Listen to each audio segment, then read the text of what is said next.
Malam itu, aku mendapat giliran jaga malam di rumah sakit. Jarum jam di dinding lorong tepat menunjukkan jam 12. Suasana begitu lengang.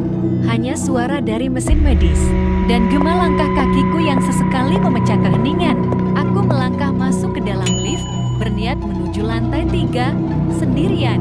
Pintu logam itu tertutup rapat. Mesin lift bergerak pelan, membawaku naik. Mataku tanpa sadar menatap angka digital yang berwarna merah di atas pintu. 1, 2, 6. Tiba-tiba, laju lift berhenti, membuatku sedikit kaget. Lampu lift berkedip-kedip liar sebelum akhirnya meredup. Mesin lift mendadak sunyi. Mataku terpaku pada layar penunjuk lantai. Angka itu meloncat tidak wajar, lalu berhenti mutlak pada satu angka. 7. Tenggorokanku seketika terasa kering. Seingatku, rumah sakit ini hanya memiliki 5 lantai. Terdengar bunyi ding yang memekakkan telinga.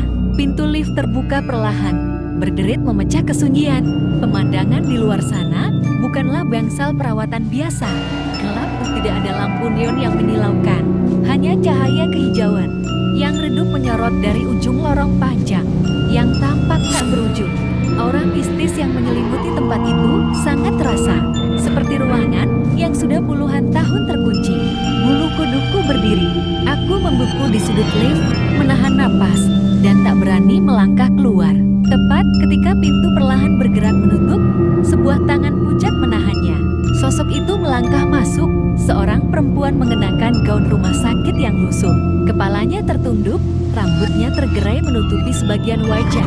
Anehnya, aku tidak mendengar suara langkah kaki sama sekali saat ia bergeser masuk.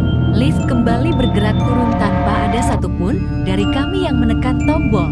6, 5, 4. Suhu di dalam lift terasa lebih dingin.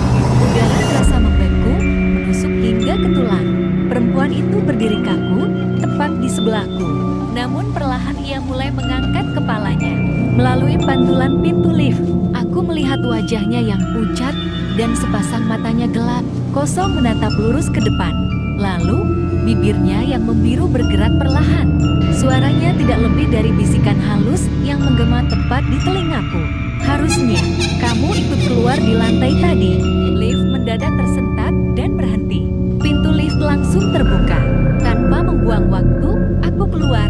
Aku berlari menyusuri lorong lobi yang terang tanpa berani menoleh ke belakang. Keesokan paginya, dengan tangan yang masih sedikit gemetar, aku menceritakan kejadian itu kepada petugas keamanan paling senior di sana. Pria